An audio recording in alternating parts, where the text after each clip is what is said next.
World health organisation के अनुसार इस दुनिया में हर 40 सेकंड के बाद एक मौत सुसाइड की वजह से हो रही है। क्या आपको नहीं लगता कि ये एक बहुत बड़ी समस्या है?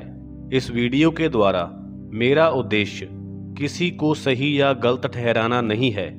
मैं चाहता हूँ कि आपके भीतर एक समझ विकसित हो जो आपको डिप्रेशन जैसी खतरनाक स्थिति में जाने से रोक सके, या फिर अगर आप अभी डिप्रेशन में हैं तो आप उससे बाहर निकल सकें। दोस्तों, इस वीडियो में मैं आपको एक कहानी सुनाना चाहता हूं जिससे आप जानेंगे कि कैसे गौतम बुद्ध एक व्यक्ति को आत्महत्या करने से बचाते हैं। एक बार गौतम बुद्ध और उनके भिक्षु एक पर्वत से गुजर रहे होते हैं। उस पर्वत पर सुंदर सुंदर वृक्ष होते हैं। उन वृक्षों पर तरह तरह के पुष्प और फल लगे होते हैं। उस पर्वत से नीचे की ओर देखने पर एक सुंदर नदी नजर आ रही होती है जिसका पानी झरनों से बरस रहा होता है। ये सब देखकर बुद्ध के भिक्षु उनसे कहते हैं, बुद्ध, ये कितना सुंदर स्थान है।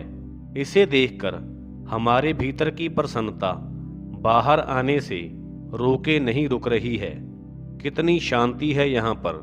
बुद्ध कहते हैं, हाँ, तुम सत्य कह रहे हो, परंतु इस शांति को देखने के लिए हमारे भीतर शांति का होना बहुत जरूरी है। इतने में ही एक व्यक्ति दौड़कर आता है और उस पर्वत से छलांग लगाने का प्रयास करता है। गौतम बुद्ध उस व्यक्ति को देखकर समझ जाते हैं कि वह आत्महत्या करना चाहता है। इसीलिए बुद्ध उस व्यक्ति के छलांग लगाने से पहले ही उसका हाथ पकड़ लेते हैं। वह व्यक्ति अपना हाथ बुद्ध के हाथों से छुड़ाने का प्रयास करता है और चिल्लाकर कहता है, छोड़िए मुझे। आप होते कौन हैं मुझे रोकने वाले? मेरे जीवन पर स्वयं मेरा अधिकार है। गौतम बुद्ध कहते हैं, नहीं, तुम्हारे जीवन पर सिर्फ तुम्हारा ही अधिकार नहीं है, जिसने तुम्हें जन्म दिया है उस माता का भी अधिकार है। जिसने तुम्हें पाल पोस कर बड़ा किया है उस पिता का भी अधिकार है। कितनी लंबी श्रृंखला है जिनके होने से आज तुम हो। तुम पर सिर्फ तुम्हारा नहीं बल्कि उन सभी का अधिकार है। बुद्ध की बात सुनकर वह व्यक्ति रोने लगता है और जमीन पर बैठ जाता है।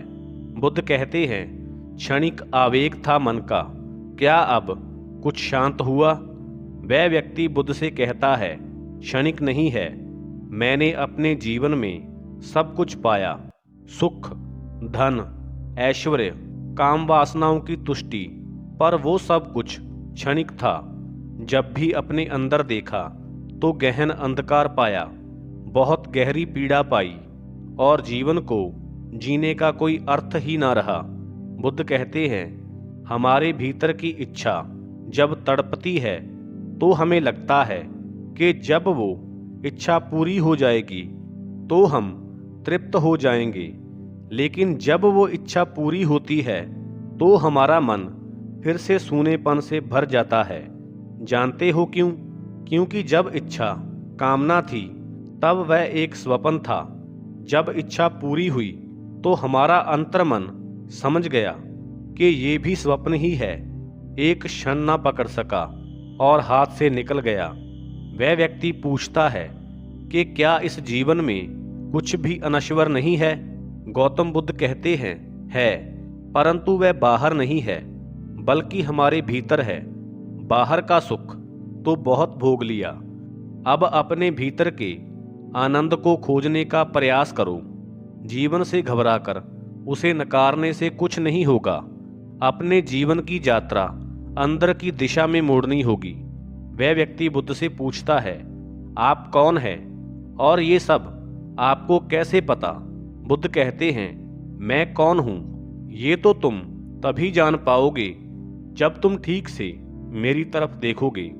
वह व्यक्ति अपने आंसू पोंछकर बुद्ध की ओर देखता है और देखता ही रह जाता है।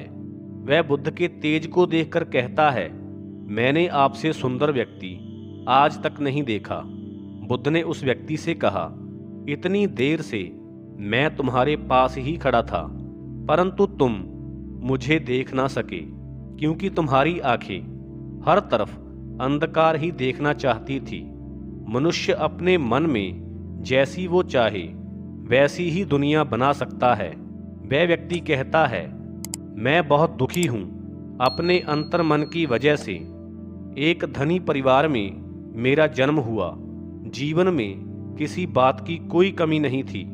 मैंने हर सुख भोगा है और मैं वासनाओं की पूर्ति करता रहा, लेकिन अंदर ही अंदर मेरा दम घुटता रहा और मैं अपनी ही नज़रों में गिरता रहा। बुद्ध कहते हैं, कितने लोग हैं जो कि शारीरिक रोगों से पीड़ित हैं, कितने ही लोग हैं जो धन के अभाव से पीड़ित हैं, अन्याय से पीड़ित हैं, और कितने ही लोग मानसिक रोगों से पीड़ित हैं। अब तुम अपनी चारों ओर देखो। वह व्यक्ति अपनी चारों तरफ देखता है। उसे सुंदर पुष्प, पक्षी, नदी और सुंदर झरने नजर आते हैं। वह व्यक्ति कहता है, कितना सुंदर दृश्य है। गौतम बुद्ध उस व्यक्ति से कहते हैं, जब तुम कूदने जा रहे थे तब क्यों तुम इस सुंदर दृश्य को नहीं देख सके? वह व्यक्ति बुद्ध से कहता है, क्योंकि मैं देखने के लिए तैयार ही नहीं था। मैं तो केवल अपने दुखों की प्रतिध्वनि ही देखना चाहता था। बुद्ध कहते हैं कि तुम तो अब शांत हुए हो, अब स्थिर हुए हो, लेकिन प्रकृति नहीं बदली। वो तो वैसी ही है जैसी पहले थी, बस तुम्हारी आंखें बदल गई हैं। किसी भी बात की अति, चाहे सुख ही क्यों ना हो, वो केवल दुखों को ही जन्म देती है। इसीलिए मध्य में रहो, फिर जो जैसा है वैसा ही दिखेगा। दोस्तों, डिप्रेशन के दो ही कारण होते हैं। पहला, हमारी उम्मीदों का पूरा ना होना, और दूसरा, सच्चाई को स्वीकार ना करना।